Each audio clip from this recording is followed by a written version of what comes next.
Hello guys, welcome back to the fresh episode of your favourite show about gadgets. आप सभी को नाम पता है, it's gadget 360 with technical Guruji. And today in this episode मेरे पास हर बार की तरह काफी इंटरेस्टिंग गैजेट्स हैं, आपके कुछ इंटरेस्टिंग टेक टिप्स हैं और आपके सवालों के जवाब भी हैं। तो basically everything combined coming your way in this episode. My name is Gaurav aka technical Guruji. You are watching gadget 360 with technical Guruji. तो जल्दी से आगे बढ़ते हैं, चलिए शुरू करते हैं।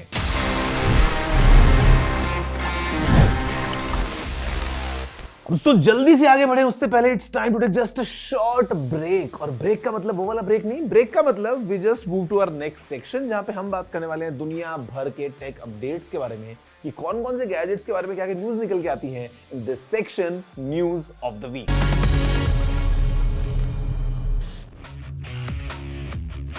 OnePlus ने लॉन्च किया OnePlus 12, the flagship, and the OnePlus 12R, the budget flagship.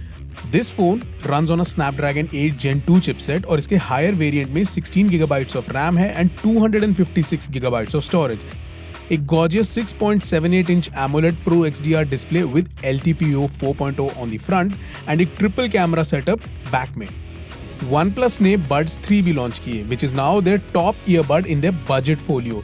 इसमें डुअल डायनामिक ड्राइवर्स मिलते हैं, अडैप्टिव नॉइस कैंसिलेशन मिलता है, टच वॉल्यूम कंट्रोल मिलता है and it supports LHDC 5.0, thus making it high-res audio wireless certified.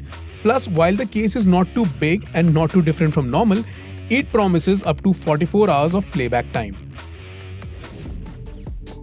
Asus का एक नया ZenBook 14 OLED आ चुका है, जिसको टाउट किया जा रहा है as new Zen with AI.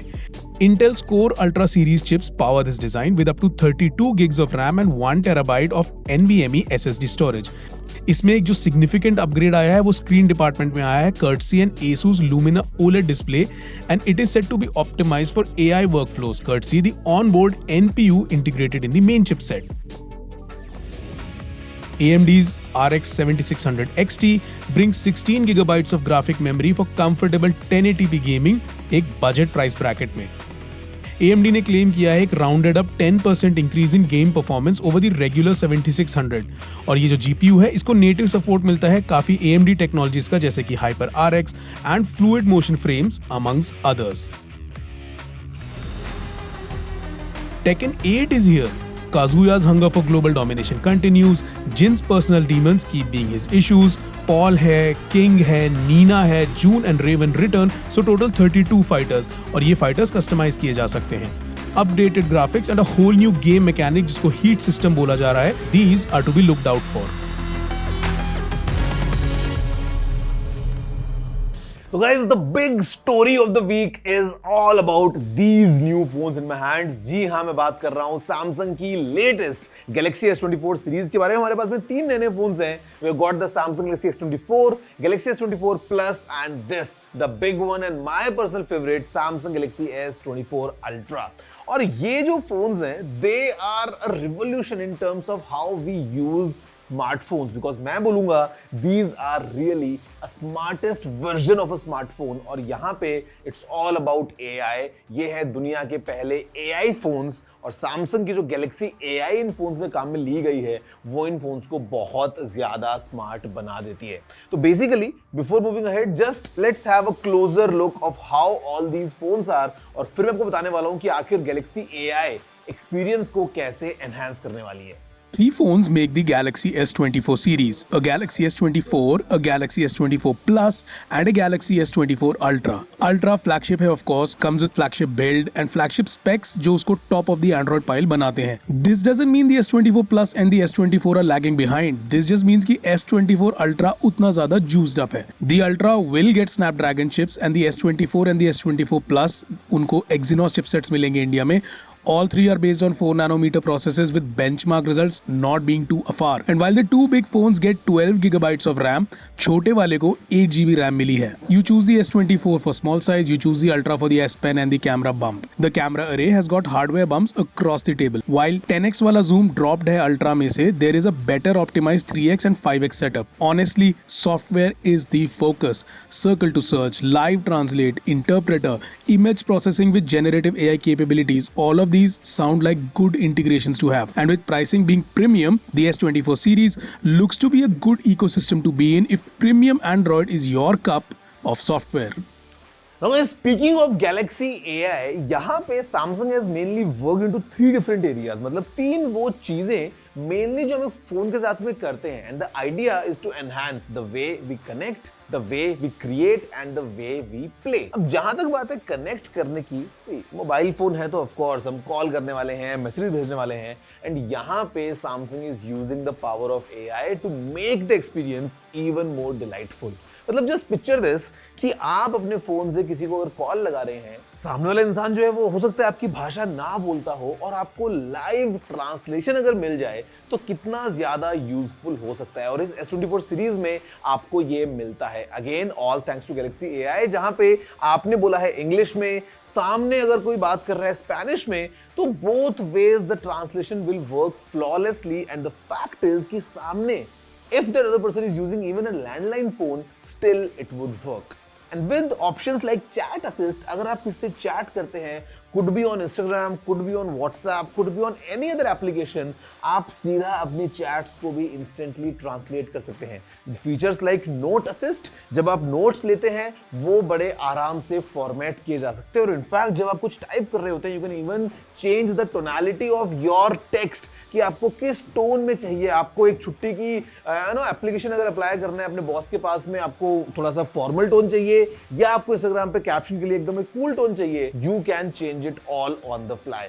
अगर हम बात करते हैं क्रिएशन की, in terms of photo editing, Galaxy AI is taking things to a complete next level with the power of generative AI, जहां पे you can reframe your photos, you can delete some unwanted objects, you can in fact pick up your subject and position it wherever you want in the photo, और ये सारा काम बड़े आराम से आप कर सकते हैं. In fact for playing the phones are real powerful, because हमारे पास में जो वेपर चेंबर उसका साइज बढ़ गया है, तो आपको और बेटर परफॉर्मेंस मिलने वाली है फॉर गेमिंग एंड स्टफ. तो basically I would say the entire S24 lineup, including the S24 Ultra, the plus and the base variant, they are really picking up on the power of AI and trying to deliver something which is very smart in today's age. Because see, I would say hardware तो phones में बहुत अच्छा हो गया है, but now it's all about the software and how exactly the software is able to enhance our experiences. तो ये काम इन फोन्स में होता है. The pricing starts at 79,999 for the base variant and goes all the way at a starting price of 1,29,999 rupees for this one, Samsung Galaxy S24 Ultra. तीनों phones मिला के एक बहुत अच्छा पैकेज लेके आए हैं, and they are truly democratizing the AI for the masses. Now guys, right now we are all talking about the Samsung Galaxy S24 lineup और उसमें आने वाली Galaxy AI वाले फीचर्स की कैसे using chat assist आप instantly chat करते रहे, लैंग्वेज को ट्रांसलेट भी कर सकते हो. But if just recall a bit, और कुछ सालों पहले की अगर हम बात कर लेते हैं, let's say around 1992, अब उस टाइम पे there was no such thing available. In fact, आप मैसेजेस भी नहीं भेज सकते थे because there was no option to send messages. और यही वो टाइम था जब इन फिनलैंड मैटी मैकोनेन, जिनको हम फादर ऑफ SMS के नाम से भी जानते हैं, उनके दिमाग में आइडिया आता है कि how about something like this is developed, how about we create basically एक मैसेज भेजने के लिए सर्विस. और कुछ टाइम बाद और काफी ज्यादा रिसर्च डेवलपमेंट के बाद में it was 3rd of December 1992 जब नील पेपवर्थ ने अपने फ्रेंड रिचर्ड जाविस को एक मैसेज भेजा, and the message was merry Christmas. और ये मैसेज एक कंप्यूटर से एक मोबाइल पे भेजा गया था, and you could all imagine कि वो क्या फीलिंग उस टाइम पे रही होगी. Would have been like magic कि कैसे आप सीधा अपने डिवाइस से किसी को कुछ शॉर्ट मैसेज भेज सकते हो. बट यू नो व्हाट, उस टाइम के फोन्स काफी बड़े बड़े हुआ करते थे, बटन्स जो थे वो काफी हार्ड हुआ करते थे, और मैसेज भेजने के लिए एक बटन को बार बार दबाना काफी कम्बरसम हुआ करता था. और फिर इवेंचुअली डेवलप होता है द T9 कीबोर्ड, जहां पे आप बहुत ही शॉर्ट तरीके से इंस्टेंटली वर्ड्स जो है वो टाइप कर सकते हैं. Just go back a bit, recall करो, और उसके बाद आपको याद आएगा कि कैसे एक टाइम पे SMS पैक हुआ करते थे. In India companies like Airtel, companies like Hutch, Vodafone वगैरह, ये सब कुछ 30-35 रुपए में they were giving us 1,000 messages, and people were chatting over SMS. People were forwarding jokes, people were doing in fact breakups, everything on SMS. और आज की date में Just think how connected we are today. Now guys, for the next story, I have one more fantastic device. This is the all new OnePlus 12. और if you just recall last year, it was really amazing for OnePlus कि कैसे OnePlus ने 11 series में काफी interesting phones को launch किया. The Nord lineup was fantastic and in fact just in the year end the OnePlus Open came in और वो भी काफी अच्छा एक फोल्डेबल फोन था. But this year OnePlus again I would say is recreating that thing because the all new OnePlus 12 packs a lot. एक बार आप इसको ध्यान से देखो, just know more about this phone and then I'm gonna come back and tell you some interesting features of this new smartphone by OnePlus. Highlights for the OnePlus 12 include a 120Hz Pro XDR display जिसका resolution 2K है with an independent X7 visual processor जो help करता है games को deliver करने के लिए at that 120Hz speed via an adaptive frame booster technology. So ये है जो upfront से attention को catch करता है and पीछे OnePlus and Hasselblad का association continues. ये अब अपने 4th generation में है. OnePlus ने device को as per usual flagship specs भी दिए हैं. Running on a Snapdragon 8 Gen 3, OnePlus 12 also has 16 GB of LPDDR5X RAM and a purposefully designed dual cryo velocity system जो heat को push out करता है. इन सब को अगर ऐड करें तो OnePlus has tried to make a gaming phone look sleek and undertoned. The push for 50 watts of wireless AirVook charging also makes the case for everyday desk usage even more compelling. Now guys, if I were to summarize in a nutshell, मैं ये बोलूंगा कि this phone kind of packs everything required. मतलब we got an amazing, fantastic screen. The design is very premium. Again, carrying the signature OnePlus look. अगर हम बात करते हैं performance की, OnePlus has left no gaps. हमारे पास में latest Qualcomm Snapdragon 8 Gen 3 processor है. We got up to 16 GB of RAM with 512 GB of storage. A huge 5400 mAh battery. और in fact जो कैमरा है, OnePlus is taking a huge jump with this setup. You know, this is a very unique combination. We got an amazing primary camera जहाँ पे Sony का जो stacked sensor है उसको use किया है for some amazing results. We got an amazing ultra wide at the same time जो 3x periscope camera है. OnePlus is delivering a lot with that और इन सेंसर जूम के साथ में हम 6x तक जा सकते हैं in a lossless way. और अगर हम बात करते हैं Hasselblad colors की, those portrait modes, you know, everything combined, मुझे लगता है this phone really is a delight for all the OnePlus fans with a clean, you know, Oxygen OS जहाँ पे हमारे पास में we have things like alert slider. It's a premium finish. The screen goes as bright as 4500 nits. और in fact ये जो पीछे का डिजाइन है ये मुझे देखने में काफी अच्छा लग रहा है. So this is the all new OnePlus 12 and the price starts at 64,999 rupees. Now you all please tell me what's your take. What do you have to say about this device coming straight from OnePlus? मैं जाने वाला हूँ एक छोटे से break पे, but break के बाद जब वापस आता हूँ तो आपको देने वाला हूँ एक बहुत ही interesting tech tip about the camera of your phone और फिर दूंगा आपके सवालों के जवाब in the segment Ask TG. Stay tuned. See you right after this short break.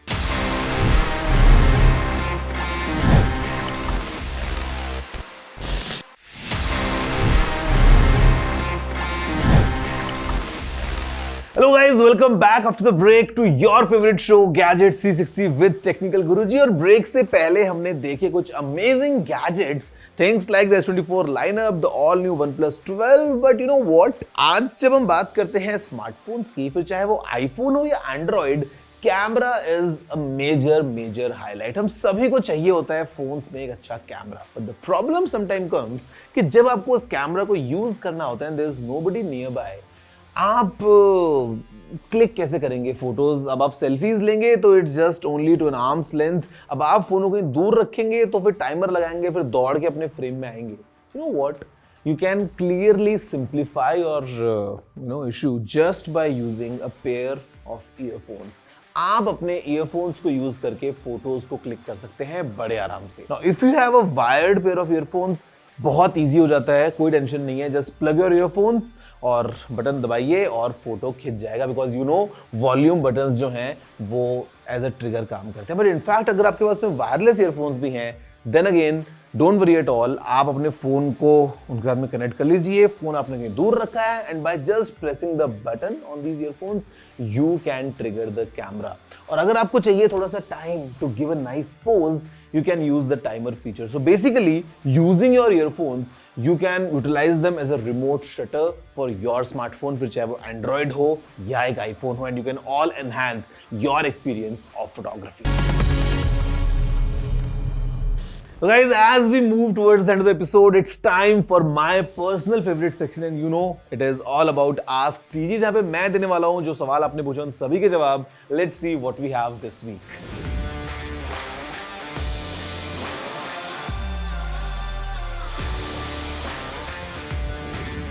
Okay, so by microscope मुझे लगता है कि आप बात कर रहे हैं एक मैक्रो कैमरा की, एंड इट्स प्रीटी कॉमन कि आज अगर आप देखते हैं बहुत सारे फोन्स तो you will get a 2 megapixel और 5 मेगापिक्सल मैक्रो मोड. इनफैक्ट अगर किसी फोन में the ultra wide camera supports autofocus, it simply means that you can also capture the macro photos using that ultra wide camera. Now in some phones there's an option of using a telephoto macro mode, for example the Vivo's latest X100 lineup. But आप एक और काम कर सकते हैं, and the idea is to attach a small clip-on lens, और अगर आप उस लेंस को यूज करते हैं तो you can utilise the potential of your phone's main camera, और आप मेन कैमरा को यूज करते हुए बहुत ही क्लोज डिस्टेंसेस पे फोटोज क्लिक कर सकते हैं और बहुत ही इंटरेस्टिंग मैक्रो शॉट्स को एंजॉय कर सकते हैं.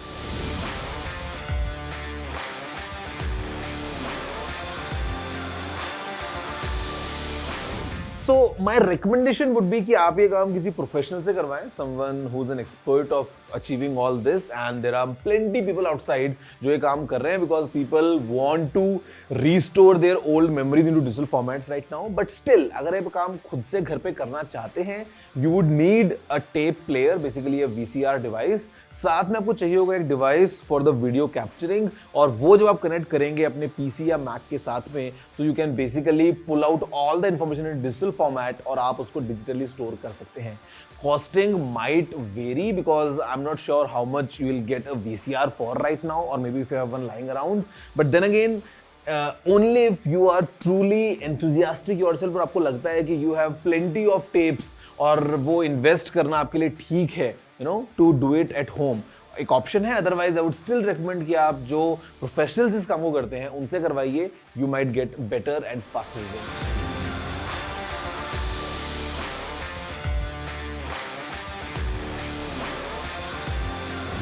iPhone 12 mini in 2024, I would say if you can avoid, that would be really good, because the thing is, however the phone is good, मतलब उसमें कुछ डाउट नहीं है, but then again it's too old and iPhone 12 mini didn't have a great battery life as well. तो अगर आपको एक mini phone चाहिए तो 13 mini was a far better device. और उसके अलावा if you can go you know with a standard sized phone तो फिर आप iPhone 12 या iPhone 13 में से कुछ भी ले सकते हैं. But then 12 mini I would say is too old for right now. That's 2024.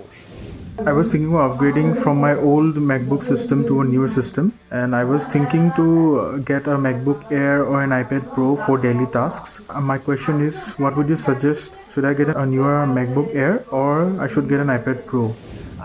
You know, iPad Pro is a fantastic device, but then again, there's something that you can do with a laptop जो कई बार iPad पे achieve करना इतना practical नहीं होता है. So again, depends on your workflow. For basic stuff, for everyday computing tasks, iPad is amazingly powerful, super capable of achieving everything. But then again, if you want the form factor of a laptop, जहाँ पे आपको पता है you want multiple ports, आपको एक proper Mac OS चाहिए use करने के लिए, तो फिर तो एक MacBook Air ही आपका solution है. Otherwise, iPad for most tasks is an amazing device. So guys, that's all for this week's episode of your favorite show, Gadget 360 with Technical Guruji. I hope कि आप सभी को मजा आया होगा seeing all these new smartphones, and जो मैंने tip दिया है about taking pictures, और शायद आप अपनी अगले फ्रेंड्स ग्रुप के साथ में जब बैठे होंगे तो वही ईयरफोन से फोटो क्लिक करेंगे और सबको ऐसा वाव वाला फील करवा पाएंगे. जैसे मैं आपसे मिलता हूं in the next week's episode with even more fun with all different gadgets around us. See you next time. Have a good day.